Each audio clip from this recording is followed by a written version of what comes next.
In today's Leeds news, Farke on Joseph deal, Gruev and Rutter concerns, fan falls from top tier, Chelsea wants Summerville, and Leeds legal action on the cards.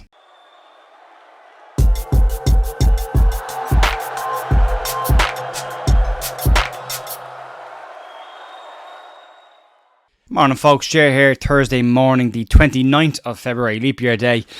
With your Leeds United news. Good performance last night from Leeds. That was the most important thing. Mato, Joseph, Archie Gray really coming of age last night and showing their wealth and their worth to Leeds United.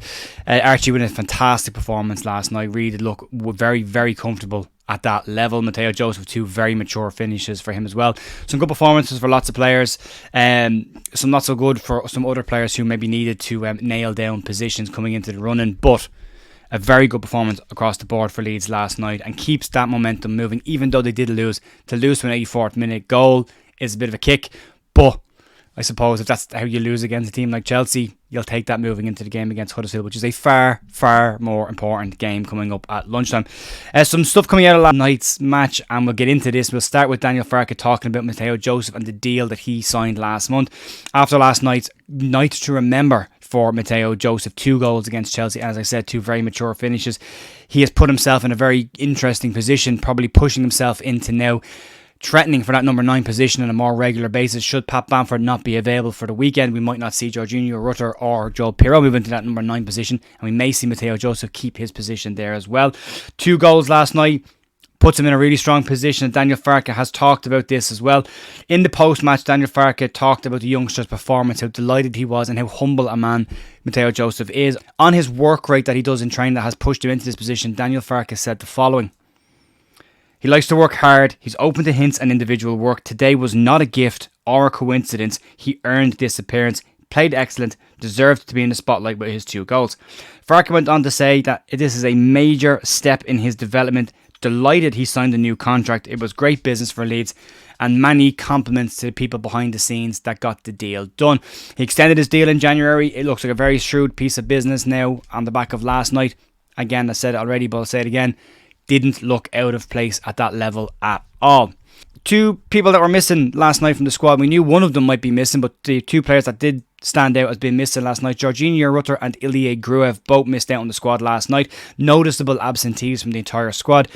Speaking to ITV before the game, Daniel Farke said both players had some problems on Tuesday in training. Other question marks were around Chris Summerville and Patrick Bamford, but they managed to make the squad. Summerville actually making the park as well. But Gruev and Rutter, he said, had some issues in training on Tuesday, and as a result of that, didn't travel with the squad. He said that he's hopeful that the issues aren't major and the players will be available for the lunchtime kickoff at Huddersfield. Some other players that missed out last night: Jamie Shackleton was due to start at left back last night, but yesterday morning reported as feeling ill and then didn't travel with the squad. Joe Gelhardt was also expected to be involved in the tie last night as well, but he had a back spasm yesterday. There's been a lot of unluckiness between Shackleton and Joffrey this year when they've got these opportunities to get into the team.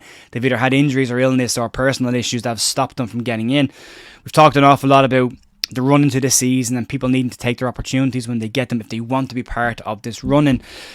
These 2 players seem to just keep missing out because of just little bits of bad luck that are forcing them to miss out on getting their opportunities to play more games for Leeds, but that's why they weren't in the squad last night.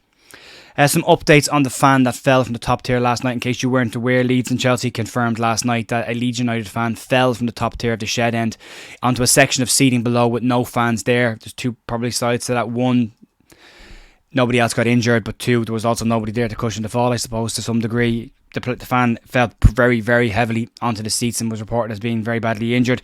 The clubs have confirmed now that the fan is being treated in hospital for his injuries, and his family have been informed of the severity of his injuries.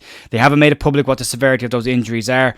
I don't think that they will either. We might hear some details in the next couple of days or weeks depending on how the fan gets on, but we wish him a speedy recovery and fingers crossed that he's okay after last night. It's I've seen a couple of those situations this year. We've seen 2 or 3 fans in different grounds go over the top tier or fall off the edges. People need to be a lot more careful, but hopefully fingers crossed that he'll be okay and nothing too major, but it didn't look good. It was a bad fall.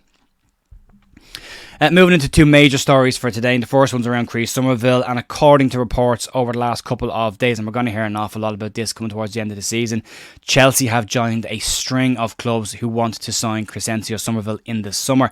Brighton, Aston Villa, Liverpool and now Chelsea have all been linked with moves for Somerville.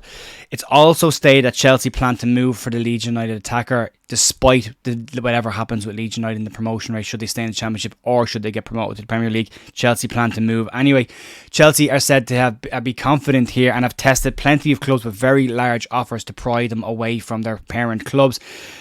They want Somerville. They believe they can put a deal together that would entice Somerville to move to Stamford Bridge. However, the 49ers have deep pockets themselves and have no intention on selling Somerville this summer or any of their lead players.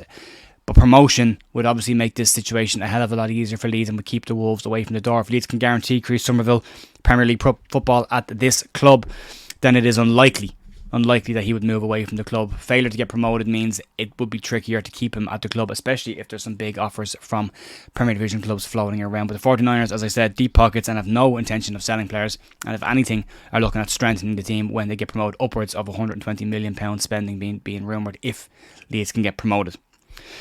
Speaking of money, and the next big one is legal action on the cards for Leeds. This comes in the wake of the Independent Appeals Board judgment on Everton's 10-point penalty deduction, which has now been reduced to 6. Leeds, Southampton and Burnley are now expected to take legal action against Everton on the back of this, as this judgment is now final, and the wording of the judgment is very important in this, and this is what makes the legal case have validity.